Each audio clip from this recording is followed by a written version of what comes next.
The Clod Tender is derived from the shoulder region of the front quarter in the lower blade section and is produced when making a clod heart.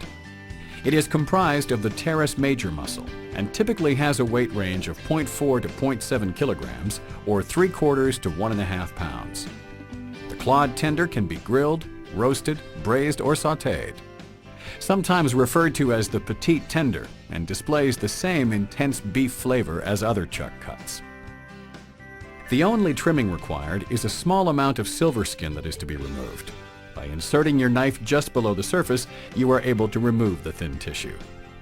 The muscle is now ready to either roast whole, be sliced into portions, to create small medallions cutting across the grain, or sliced into fast fry steaks that make a great salad topping.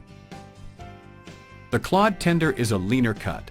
Its consistent size adds to the cut's preparation convenience. Very little trimming is required, generating excellent yield.